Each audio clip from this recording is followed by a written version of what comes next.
Okay guys, welcome to the first video in Sanity Maintenance. This is going to be a different channel here. I do have another channel, it's on outboards and things. If you own an offset smoker or just beginning to get into an offset smoker, they can be a real pain to learn how to cook on.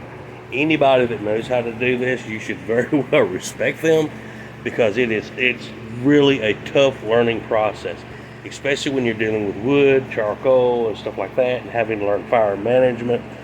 I mean, these guys that do this, and you see them on YouTube, and they make you want to go out and buy one. They are just literally badass if they know how to do this. And that's just point blank. This is something I wanted to learn how to do. I can grill, I can run a small vertical smoker. I cannot do one of these, or I haven't been able to do one until now. And the bad part about it is I can't afford the $5,000 or $6,000 big smokers like everybody has. They've had all these modifications done. Oh, they'll cook, they'll do this. So this is kind of all I could afford. It was a trip to Lowe's. You know, I've had this thing for some time now. I've gotten very frustrated with it. I have absolutely burnt the crap out of some chicken and you name it. I done put it on here and done burn it. It's got to the point now where the only thing I put on here is a hot dog or a hamburger, and you know, to while I'm learning how to use this. If I want something nicer than that, I'll go out and buy it at the store and eat it, or at a restaurant or something like that, or cook it on my gas grill. But I have learned a few things on here, and learning, I will pass along what I'm learned on this, and you can kind of take from this and help yourself as you're going along. My mods ain't the greatest modifications out here. I've had 3 main modifications. One in particular that absolutely helped me more than anything on this cheap offset smoker, and that was to halfway insulate the inside of it.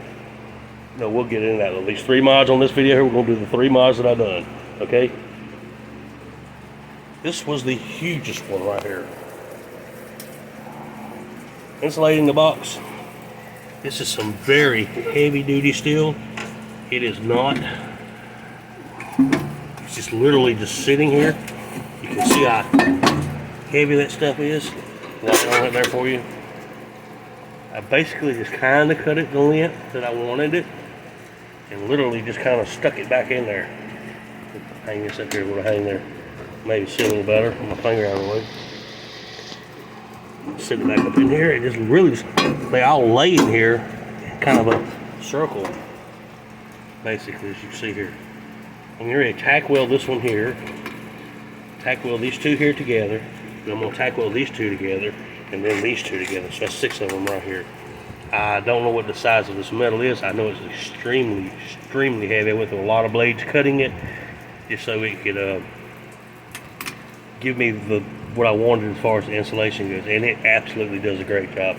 I shut this fire down last night that I had in here. I shut it down at 12 o'clock last night in the morning, and I got up at 12 today, walked out probably 12:30. I still had hot ashes in here, and that's doing something. In a vertical smoker like this cheap, you're really doing something. So this has really helped me out a lot right here.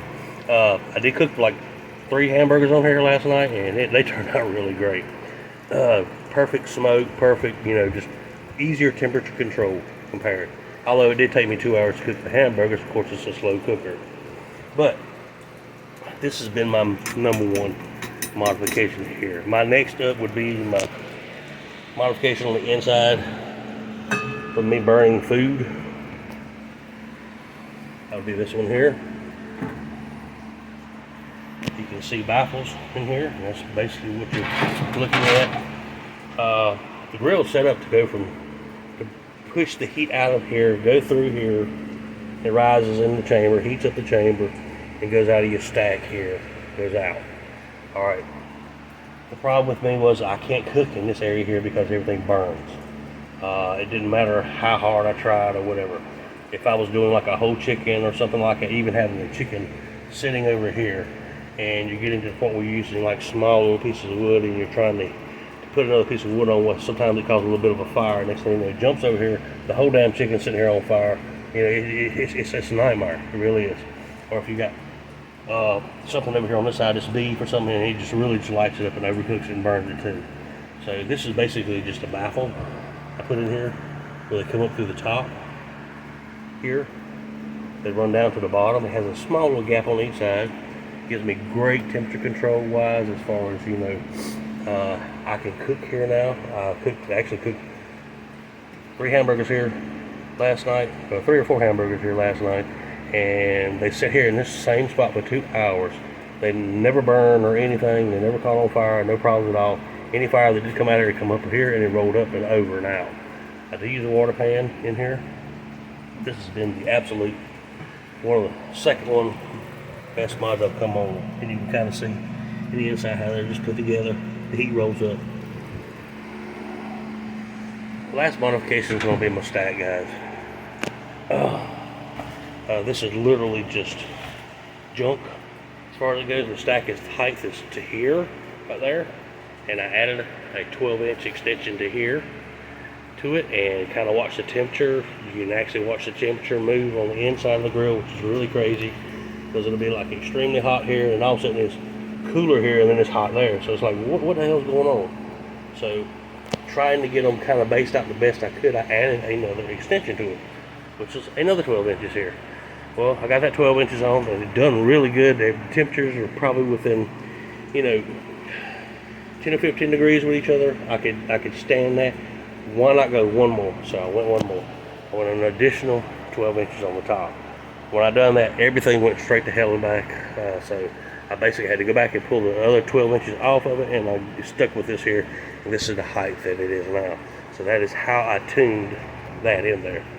So if any of this is helpful to you or whatever, hey, give it a thumbs up. This grill is the char griller here. I'm not saying, hey, go out and buy one. That's for damn sure. It says professional series. It's a long shot from it. I can get my pans in the bottom, as you can see here. Lay in the bottom. You can cook charcoal in here. I've done that before, putting charcoal in here and just cook a hamburger or something, because I got so frustrated with it. But this is by far the best modification I've done to insulated that box, or half insulated, as they say. I would say it's probably not the most perfect thing in the world, but it works, guys. I mean, I can cook food on here now. That goes a long ways. Saying some people can't do. Because I've been at this now for almost probably a year. I've literally bashed my head against the wall. And if any of this is helpful for you, hey, check it out. We'll be putting a couple more videos up on how I do cooking here, and what I'm accomplishing, how I'm using my fire management, and how long it takes me to do my splits and things like that. So I will get into that. Y'all have yourself a good night. Cheers. And remember, if you're peeking, you ain't cooking. If you're looking, you ain't cooking. Rather, leave the lid down, guys. Cook.